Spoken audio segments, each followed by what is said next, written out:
Hi, everyone. Welcome to Bench to Bold. I'm Marnie. And I'm Alisa. And we have such a fabulous guest today. Of course we do, because we have great guests. But today we have the exceptional Colleen Odegaard. Colleen, thank you. We're so excited to have you here. Well, thank you for having me. I'm honored that you invited me to be on your show. So thank you very much. Absolutely. Yeah. Well, I'm actually having a little bit of stage fright in a way, because I've done this, but you're such a pro. I'm with the professional Colleen. All right. Oh, stop it. Yes. Stop it. No, you're great. So you're how great. did you get into the whole world of being in front of the camera, and how was that journey? Yeah, it's been so many years. 30 years doing that in total. So I went to San Jose State University and studied broadcast journalism and took it from there, started getting jobs and working all over the country, and then really landed in Charlotte and planted some roots here and have just been doing it ever since. I don't know what else to do with myself. Still hanging in there like a hair in a biscuit. I'm just hanging in there. Could be the biscuit right now. Right? Yeah. Well, it is Southern. I think that means that you're good at your job. Because so many people have this aspiration to go, and I want to be a sportscaster. I want to be a newscaster. I want to be a journalist, but you actually made it happen. Was this something that you thought of when you were a young girl? I want to do this. I want to tell stories. And then you just made your way to the news. I would love to say that's how it happened. I will give you the most honest answer, and then I will tell you why I'm still doing it. Okay. So I'd say that really, I needed to be liked by people so desperately, because just in the home in which I grew up, it was not a peaceful, loving home. And by the time I got to college, all through high school, I was a cheerleader and I was in drama and I would sing and act and do all those things. And that became like a drug for me. I needed acceptance from everybody. By the time I got to college, and the first time I heard my voice on a microphone at the campus radio station, I thought, oh, this is fun. I like this.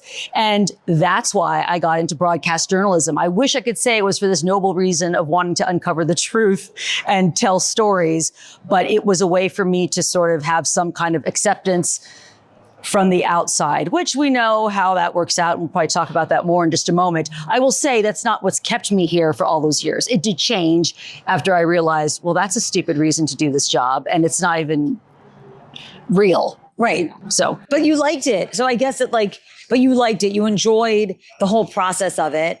And so is your family, are they from San Jose? Did you grow up in California? All right. Well, I think I do think that I lived in Southern California for a while. It's not San Jose, but I think that people in California, there is something about wanting to be in front of the camera a little bit more than it just seems so accessible. I think when you live in California and you're around the Hollywood thing or seeing it right kind of close to you, it definitely makes it seem like, oh, that might be fun. But then we all know that once you're in that world, it was fun. Yeah, fun, Colleen. Well, I'm having a ball. Are you kidding me? I'm having a ball with what I do now. I love it. I didn't always, but yeah, I love it. It's great. Mm-hmm. Fantastic. I can identify with you just a little bit, because I kind of grew up that way, and I was very timid and very shy, oddly. You wouldn't know that now. However, and I took drama trying to get me out of that, get in front of a room, and still drama alone did not do that. But my mom would tell me, always growing up, your parents always ask you, what do you want to be when you grow up? And my mom, I was a very inquisitive, I'll call it nosy, but I'll call it inquisitive child. And I loved to know what was happening and why it was happening. I'll give you an example. I loved when I heard sirens, I wanted to know where they were going. It was almost a nosy thing, but no, I was inquisitive about it. And it was more with ambulances. So my mom was like, well, maybe you want to be a nurse or a doctor or a PA. And I did take that trajectory. But she always would tell me, you would make a great newscaster. Mm. And then now I have people tell me, because I follow the weather so much, and we can't really follow the weather because here you could predict snow and it could be 80 degrees. But my mom would say, maybe you're a meteorologist. And, I'm undergrad. I was a social worker, so I was, in front of people a lot. But during those, years in college as a social worker, you would have to do group work. And I was the one that would always have someone, I would do the group work with them and put in my time, but I didn't want to be the person to stand up in front of the classroom. And it goes all the way to today. I'm still that way. This podcast has helped me out a lot, but my husband is a great public speaker. And I want to be like you. I want to be able to get in front of whether it be 10 people or 10,000 people and actually be able to speak without being scared. So I can identify with that a little bit. However, I'm still having issues with it. Well, you know what? I don't know that anybody can ever fully do that without being scared, maybe a little bit. I mean, I'll tell you, I don't get scared going on the air. I'm not scared here. I don't feel that anymore. But I think it's even, it's feeling the fear and doing it anyway. As you know, like if you have a desire, Alisa, to speak in front of people and to be on a stage, sharing your message with 10,000 people, it's that desire that's going to make you be brave and do the scary thing, because everything you want is on the other side of the brave decision. Is it not? I mean, really? Yeah. So I get stuck a lot with public speaking. This podcast is tricky. Good. Marnie does a great job. Thank She's you. done a lot. She's had a lot of experience though. Well, I lived in Southern California. So I think again, when you live in Los Angeles and you have people around you that are doing it and they make it seem easy. And that's the other thing, is that you're really good at your job. So suddenly now I'm like, oh, well, Colleen's so good at what she does and people think it's easy. And it's not easy. There's a lot of preparation and a lot of time that goes into preparing to actually, it's similar to being on any kind of team, professional sports. You have to study the game plan and study the playbook and make sure that you're prepared for your interviews and do all those things. All right. So when you were walking onto the set and you're about to, they're about to say, all right, and action, what excites you about that? I love live television. Mm-hmm. As opposed to things that are recorded, because I like that anything could happen. So all right, so let's have crazy things. Give us one or two crazy things that have happened. Well, if you're working with animals or kids and they decide they don't want to cooperate, they walk off the set, or someone walks in front of a camera. I love stuff like that. I think it's fun. Right. But really, especially if we've got great guests on a particular day, I'm excited about their story. I'm excited about what it is that they're sharing with an audience. That's what excites me. I really do see it as a service. I mean, my intention every day, and I don't know that I knock it out of the park every day, but the intention is really to, serve the community and let people know about great things that are happening here in our city, or difficult things that are happening in our city, or ways that they can live just a little bit better, feel a little bit better. That's really what I want to do every day. So that right there is a privilege and an honor, and that excites me. That's great. Yeah, well, I think that obviously, again, you don't get to have a career that you've had without having obviously an audience. I mean, so you have clearly people that are your fans and that follow your show and that want to learn from you. All right, so the name of the show is called Bench to Bold. So were there moments we're going to talk personal later if you want, but in your professional career where you felt that you were benched, and then how you turned that into your bold moments? I love the title of your show, by the way. I like Bench to Bold. It's good because I think we all are all called to do that in our lives, like to stop being a bystander, being on the sidelines, and get in and be a participant in your own life. But certainly, yes, in my career, I would say early on, broadcast journalism is very competitive and can be very cutthroat.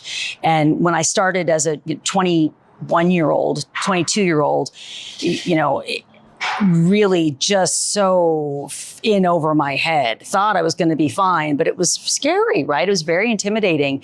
And, to see as I moved up and got different jobs and, to hear some of the backstabby kind of talking, and I can't believe she got a job here, and what about her? And oh my God, she's going to San Francisco. She's not that good. How did she get that? You hear this kind of conversation. It was like, oh my gosh. And it was very easy for me to be swept up in that. And I would say that was me on the bench, because I'm watching all these people go off and do things, and I was scared and didn't think that I necessarily belonged there. And it wasn't until, to really say that I felt grounded and comfortable Probably very recently, but I'd like to say that it doesn't have to take 30 years to get there. I mean, I think that there are certainly ways if you have the right awareness to get there much sooner. But yeah, I was definitely felt like, I remember being a weekend anchor and wanting to be the main anchor, and it seemed so important. It's like everything was riding on it. It's like, what was really riding on it? It all worked out. Yeah. Well, I think that that's also part of it is like just our age, like where we are chronologically. And, we talk about this as women, like once you get in your 50s and then you start realizing like, not sweating the small stuff, but it takes until you're really at that age. It really does. I mean, I don't know many 30 or 40-year-olds that are able to kind of live the way that somebody in their, 50s era can live. Yeah. I mean, I know we'd love to think that we can learn through others' experience, but I think sometimes, you just have to go through it. And I also think that, that sort of enlightenment or growth, it doesn't just happen with age. I think it depends on what you do with the time. It's not just the passage of time, but it's, if you're using that time to say, boy, I don't like being jealous. I don't like feeling so insecure all the time. I don't like how jacked up I feel all the time. Ugh, what am I going to, looking inward and doing that deep dive. And right. And sometimes we're thrown into the deep dive. Sometimes there's a life quake that you didn't see coming. Have no control over it. Right. And either that throws you into depression or maybe into the deep dive to try to look for healing and growth. So. And that you raise a good point there, because I wanted to talk a little bit about women and transitioning later in life, right? Because I think we've all been through transitions. And I want you to speak about that, because I feel like you've been through some transitions. Marnie and I have been through some transitions. And I think it's important for people to understand that it's okay to have those transitions and go through those transitions, because part of you grows and you learn from it.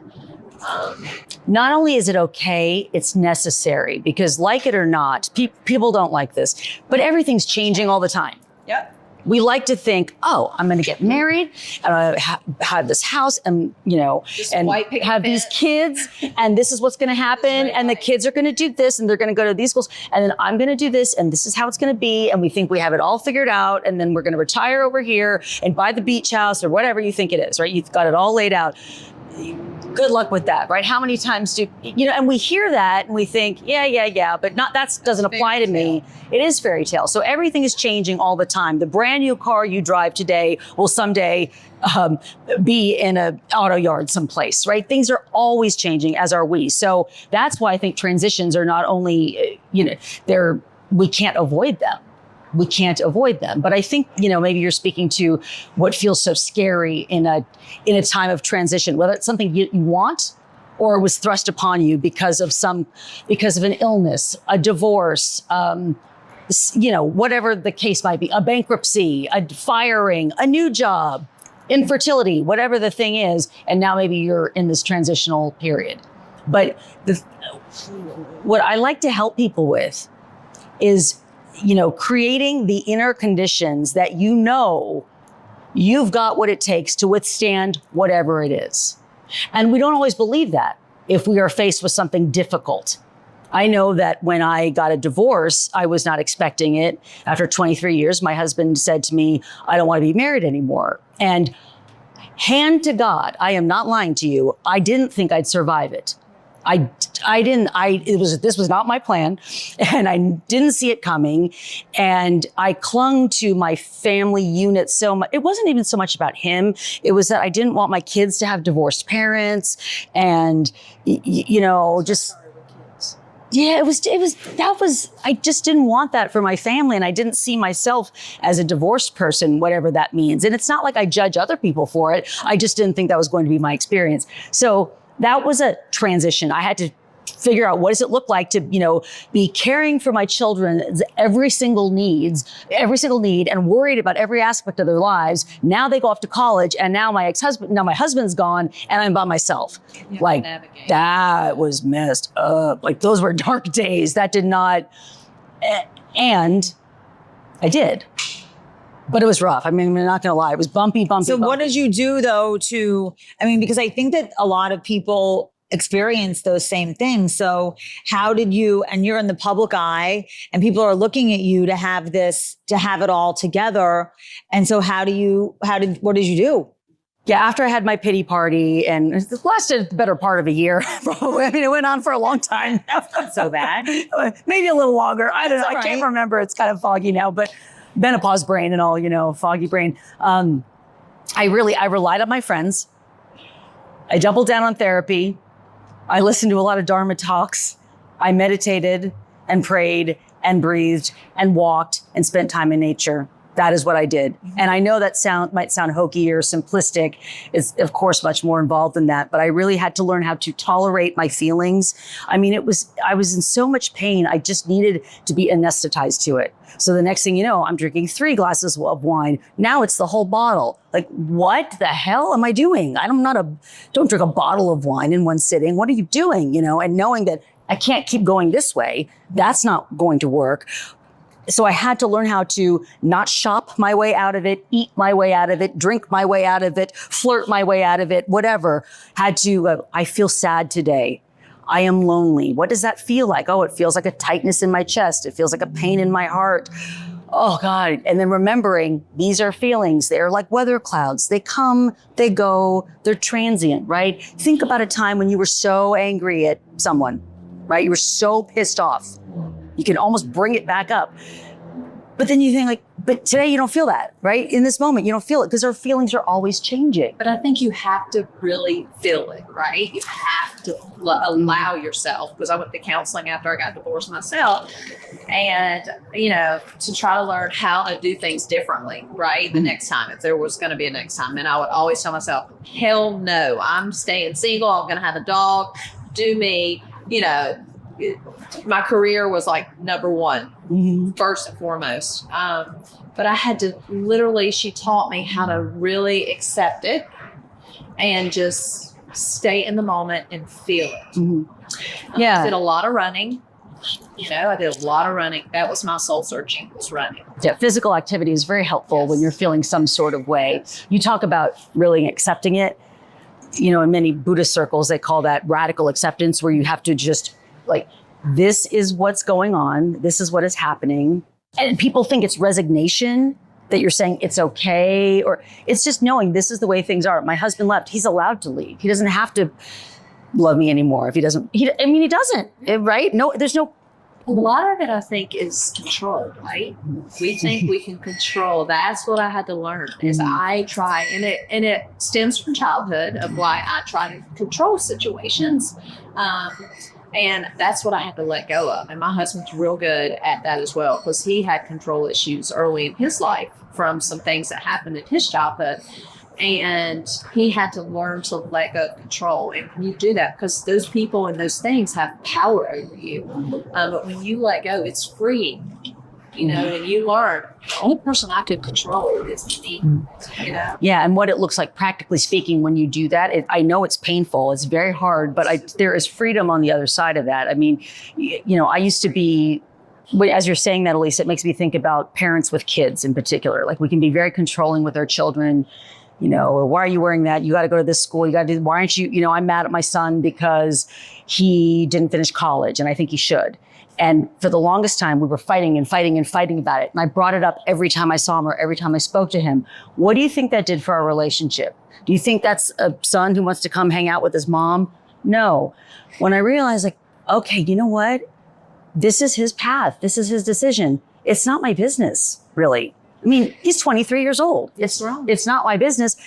We have a much more peaceful existence. Well, you have and it's really not, and it's also your peace is now protected because you made the decision to be like, all right, I'm going to change the flow. I'm going to do that because that's, but it's hard as a parent because you want your kids because the same thing of when they're little and they're running in the street and it's our normal instinct to be like, stop, don't do that. It's hard to do those things, but bravo to you for being like, all right, I got to check myself. Yeah. Oh God. It's all been so humbling. I mean, life is so humbling, is it not? You know, even in the divorce, I loved the story. He cheated, he's bad, and I'm the victim. Like I was the victim. When really, even now, 4 years later, if I look back honestly and almost look at myself like a character in a story, right? Like as if you were writing about yourself, I could see the ways in which I was complicit in the deterioration of our marriage. Just because I didn't step out doesn't mean I was checking all the boxes and like killing it as a wife. You know, I wasn't. And it's not to say that what he did is okay. It's just to even be able to accept as a mother that, yeah, you know what? I have been too controlling at times and I'm not interested in doing that. I'm not interested in doing that with my friends in any of my relationships. Like I will be here to love you and support you, however that looks. And that's it. Like that's all I think we can do. And it's helpful. Like I see it, especially with parents of kids who are like in middle school, high school, you really see that, you know, like the competitive thing and, oh, well, when did you get on the SAT? And oh, we're going to Vanderbilt and oh, we're going to Duke. It's like, shut up. No one cares about your stupid kid. You're trying to worry about your own kid, right? Like stop that. Stop all of it. It doesn't matter if it's community college or it's they're learning a trade or whatever it is. Like don't be weird in that. We can't do that. It hurts other women. And we need more spaces where women can just be cool, be normal, right. Talk about the things that scare them but it has to be safe. And right? be compassionate for one another instead of competitive against each other. And right? The comparison, like we just talked about this, Alisa and I, comparison is the thief of joy. So it's like everybody's path is going to be different. And the best way to be is to be like, all right, I like myself and I'm able to celebrate my friends. And like, that is the sign of I think it's a sign of a well-adjusted person, somebody who can celebrate their friend's success and maybe even help their friends too, which, you know, a lot of it's hard to sometimes, the people sometimes don't understand that's really, I think, a successful life and a successful way to go to sleep at night. Absolutely. And it's the comparison that kills it, right? You know, I've got a friend who's wildly creative. She's just, everything she does is just magical and beautiful. She can host a party. She's not stressed. Everything's over the top and it's so easy for her. And she's very creative. And I'll hear other people say, oh my gosh, I suck. I can't do that. I'm not like her. I think, no, you're not, but you're good at other stuff. Like, why does it all of a sudden become a reflection of you? Somebody else's fabulousness does not take away from your own, right? There's room for everyone to like be up here and we can all be super great. Like, you're so good at that. You're so good at that. You rocked it at that. And you know, I mean, that's what it is. Why do you think kind of the dream team? Marnie and I, she's very good at public speaking. I'm learning to get better at public speaking. But that's what makes me good because I see how well and eloquently she does this, and it makes me want to, number one, be better and be like more like her. And you know, but I probably will never be what Marnie is. But then I have qualities and things that I've done in my life that maybe Marnie feels like she wish she could do better, and maybe she will learn to get better at them, but maybe not be, you know, it may not even be her thing. Because it's not a competition. I think that's the thing we have to get. It's just not a competition. It doesn't matter. Like, be good at whatever thing you're, you know, we need more of us living from the place that's best inside of us. And so I think is our responsibility, is to figure out what is that thing, right? What is that thing? And then do that and do more of that. Right. And also give ourselves some grace too, because we are human. Like, you know, I remember when my kids were younger and their dad would say like, why is the baby crying? And I'm like, I forgot to program them because they're babies. That's what they do. Okay. I'm like, I hate to break it to you. They're not robots. Yeah. So it's like all of these things, like we have to remember that we're not robots either. And that we have to give ourselves some grace and a lot of it. And sometimes we need more. It's like it's kind of like a sliding scale. Like some days you're just like, I just want to sit in bed in my pajamas all day. Not that you would necessarily, but give yourself some grace to go and have that day or schedule that day so that you can go do it. And I find for me that whenever I'm like, I want to do that and then I schedule it, I'm like, I don't want to do that today. Mm-hmm. But like the thought that I could do it, but I put it on my calendar. And then suddenly I was like, all right, no, you don't want to do it. Like, you're so lucky that you get to do all these other things. Like, sitting in bed all day does not sound like a great idea. Like, some people have to do that. So I think that giving ourselves grace is something that we're often, women that are driven and ambitious and motivated, it's hard for us to cut ourselves a little slack. I love to talk about self-compassion because sometimes self-compassion might look like you've been in the bed, sweetheart. Now you're going to get up and you're going to shower and you're going to go do that thing you said you were going to do, right? I think people think that self-compassion means you somehow lose your edge, like you're going to be a loser and you're going to be lazy and you could just like screw up all over the place. That's not what it means, right? I know that this is the key to everything. Self-compassion is more important than, I would argue, almost more important than self-esteem. And I'll tell you why. Because if you can learn to, let's say you're going to launch a podcast, right? I'm going to launch a podcast. It's going to be so great. We're going to get, 10,000 downloads in the first month. And let's say, it doesn't happen, right? Yeah. You could tell yourself the story. Oh my gosh, I'm so embarrassed. We really screwed that up. Oh my God, I'm such an idiot. Why did I think the world needed another podcast? There's so many out there already. You could easily say that, right? That's the beat down. Or it's, gosh, okay, maybe my expectation wasn't realistic. Gosh, I still have so much to learn. I'm so proud of myself for putting myself out there. That was hard. That was scary. That's nerve-wracking. Wow, good job, me. That's compassion. Compassion is the thing that allows you to keep getting up when you don't get the result that you want. And it builds self-esteem. Yeah. It does, because if you want self-esteem, you have to do esteemable things. Right. And so the compassion piece is what helps you to do the stuff that you feel scared to do, and that you're sitting on the sidelines, you're on the bench watching everybody else go out and score a touchdown, and you're sitting there like this, right? But if you can have compassion for yourself, like, things have been tough, or I hear women say a lot, I'm too old for this, or I just can't do that. Oh, Colleen, it's easy for you because you're on TV and you're just good at that.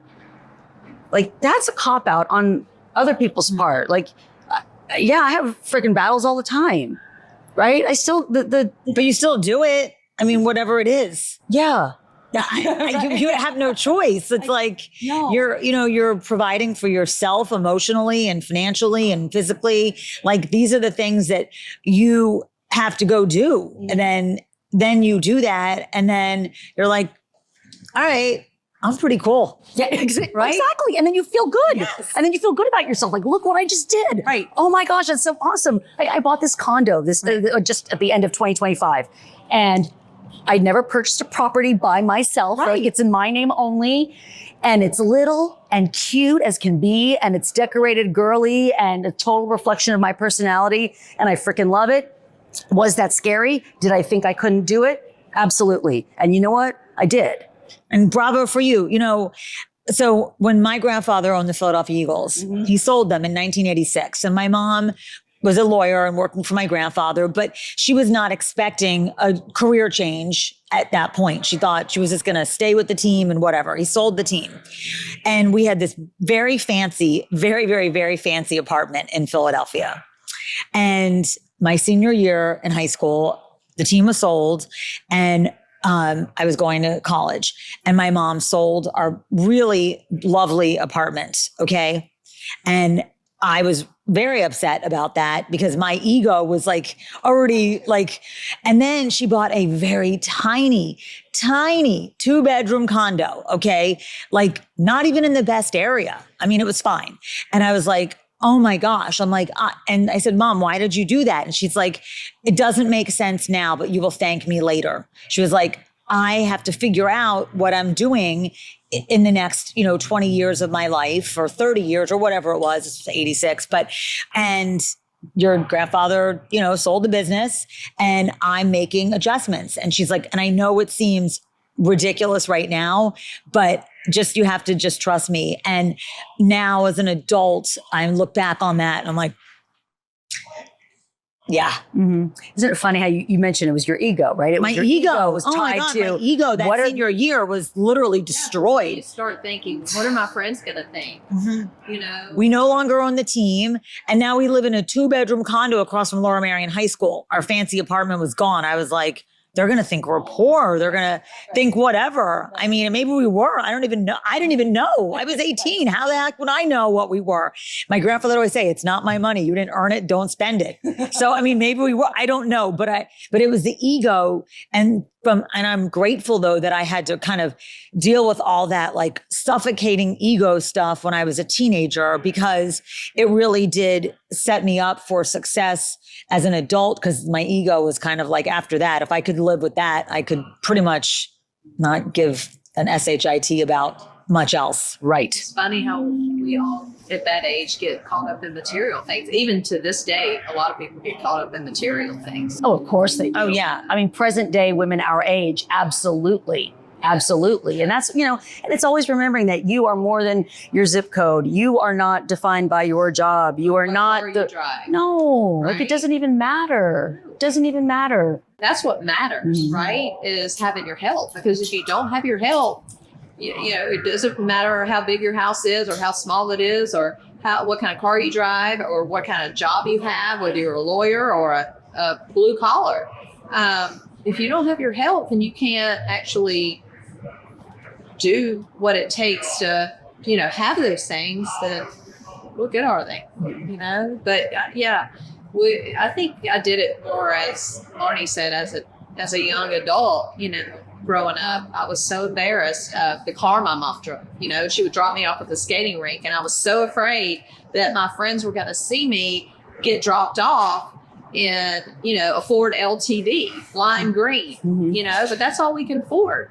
But I'm so happy, like you said, you look back on that now, I'm so happy because it taught me so many things. And I see these parents give these kids, gazillion-dollar cars and sports cars to drive at 16, 17, 18 years old. And I'm like, what is that teaching them? And that's their own ego too. I mean, that's their, so a lot of it is, and I sometimes I have to, put my own, brakes on with certain things, because it's a delicate balance. Like we want to, spoil the people that we love, our children, and do all those things. But ultimately, then I go back to the fact that here it was 1986 and my mother's in a small 2-bedroom condo, but it was, it was cute. And I have to remind myself of those lessons, which I'm grateful, certainly grateful for. And as women, I think we do want to there is a little bit of our own ego involved in things, but when we know we're doing things that are scary and that we do that every day, that's the best ego boost versus the other material type stuff. Think, when the ego, because it is a funny thing, when it gets in the way, it's just even noticing it, noticing, ooh, this is my ego. If I'm going to be completely honest with you, when I bought this little condo, I had a moment of that because I live in a cute little 2-bedroom condo. Yeah. I feel so freaking rich. I can't tell you. It is modest, but it's gorgeous and it's perfect for me. Right. And I initially did. When I saw it, I was like, well, this is what is a good, wise, financially sound decision. It's not a stretch for me. I can afford it with ease. Great. Right? It makes a lot of sense. That's smart. I should admire myself for that. That's a smart decision. But then I had the thought of, oh God, what's she going to think? And what's she going to think? And women who I know and this, faction of the world, and what would they think? And I was like, oh my God, then they're not even really my friends. No, Who gives a rat's ass if they think that? No. And then I ended up having a little girls' Christmas party, not little girls, a small get together of women at my place. And it was just perfect. And I'm making new memories in there and it's wonderful. And I don't regret anything about that. But I did. So this wasn't my teenage self. This is my 55-year-old ass saying oh God, I'm living in this little condo. It's kind of dated. It was built in 1982. What are people going to think? That's present day me thinking I get that. it. But my bounce back factor is much better now because I can go, wait a minute, I'm good. Feet on the ground, feel my butt in the chair. I am good. I am loved. I'm proud of myself. I'm taking care of things and I have peace. When I walk into that house, there's peace and that is what I crave. Yeah. Yeah. And that you did it, you've done this, like how great it feels to be able to do things on your own and think about how, my mom would always say, what you're doing now is not what you're going to be doing 5 years from now. It's just not. You'll be in the same field, you'll be in the same thing, but you will have moved, hopefully if you're healthy and you don't make dumb choices, you'll be so much farther along than where you were. And that's really the goal, is just to keep, inching our way down and getting more success and feeling better about ourselves. Yeah. Good for you, Colleen. Thank you. When is the invite? When are we coming over? Come on over, girls. We'll bring good hostess gifts, Come on over. I'd love it. But you say it best though. I love this. If those people think that about you, then they're not your people. No. Right? No. They're not your No. If they walk out and go, oh my God, do you see where Colleen lives? No. My people love it. Like they want to come hang out there all the time. I know. They want to get away from their husbands and come hang out with me. I'm just kidding. I know when I lived in Southern California, it was funny because we would go to Las Vegas, maybe every couple months or something like that. And the funny part is that I was the single one and my friends are married. And I'm like, why am I in the room at 10 o'clock at night having chocolate cake and all the married ladies are at the bar? And I feel like, all right, but you know what? Because as, a mom doing it all, I was like, this is my time. I want to have some quiet, watch some TV in bed with a room service chocolate cake, and they can be at the bar and I'll cover for them if I need to. I'll cover for them. I'm like, I'm like, oh no, they're right here. They're sleeping. Not, but anyway, sorry. They're sleeping. We were having a slumber party and they're sleeping. It's 9 o'clock. Meanwhile, they at the club and they're like, exactly, bottle service at Marquee. Yeah. Oh I know, it's right. I mean, it's funny because I tell the story that I would wear a blazer, to a jeans and a blazer.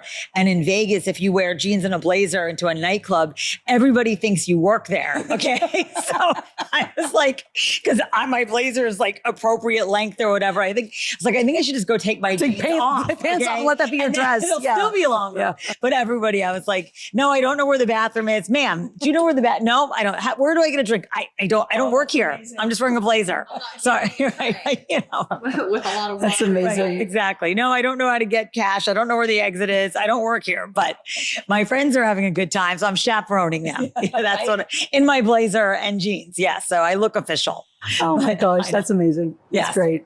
It was, so I think that those are things that now looking back on it, and I also think that sometimes the memories are often better than the events. So sometimes the events when you're actually in it, you're like, this is the worst, this is terrible. But then when you look back on certain things, you're like, okay, that was a really funny story. It was terrible at the time, but now I can share that memory and it actually was funny or a learning experience or invaluable or helpful or whatever it is. I mean, I think that that's just perspective of us, going through it all. I have tens of thousands of those funny stories now that felt terrible when they were happening, but they're great stories now. Yeah, for sure. And then you talk about that because you do stand up. So do you incorporate all of those into your stand up? I do some of it. Yeah, some of it. But really, I would talk a lot about that stuff on the podcast that I did. That is still out there. You can still find it everywhere, but Wake Up to Your Life. But I talked a lot about it there because I think, helping people to see the humor. And I do think you can find humor in just about anything. Yes. I agree. I do have a wickedly dark sense of humor too. So, and I can find it. Macabre humor to me is it's kind of the best. It is. It is. It's kind of the best. I mean, not in a freaky way, but in just, yeah. I see you. I get you. I feel you. Yeah. I feel you. Uh-huh. Yeah, for sure. All right. Well, is there something that you would want to share that might be a good takeaway for our listeners and our audience about that when you were some story about it being a good story to tell now, but it was maybe difficult then? Well, I would say even the divorce, really, because it was so terrible when it was happening. And now that I'm at this place where I still get sad, I still, Christmas morning when my kids are leaving, they're adults, they're 21 and 23, but they're leaving to go to their dads. I still don't like that, right? But I radically accept it. This is what is happening. I'm okay. I can care for myself. I'm going to Nicole's later. She's my best friend. Going to spend it with her family. I'm okay. And I was okay, right? So learning to be able to sit with my feelings, accept what's happening, know that the feelings are going to change. I don't have to act on every feeling and be so reactive, but just sit with it, I think has helped tremendously. But I think really what I'd love to leave your listeners with, if I may, is I just know that there are so many women who are, I think most of us, beating themselves up for one reason or another. And I don't care if you look at her, and you see her on Instagram, and you think she's got it all going on, or she just always seems to be so perfect, and God, she can't possibly know the pain or the insecurity that I do, that she has it too. And I tell you this as a person who's interviewed A-list celebrities over the course of a 30-year career, that I know that even they athletes at the top of their game get insecure and feel things. And so watching the self-talk, sometimes we're so accustomed to it, we don't even know we're doing it. We're just so used to saying,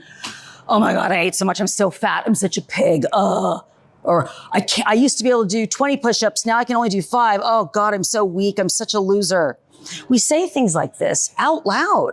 Or in our heads. It becomes self-fulfilling prophecies, right? You start to believe it. Whatever you say out loud or to yourself or whatever, it just makes you feel really crummy. Do you like walking around feeling crummy? When you walk around feeling bad about yourself, how do you interact with other people?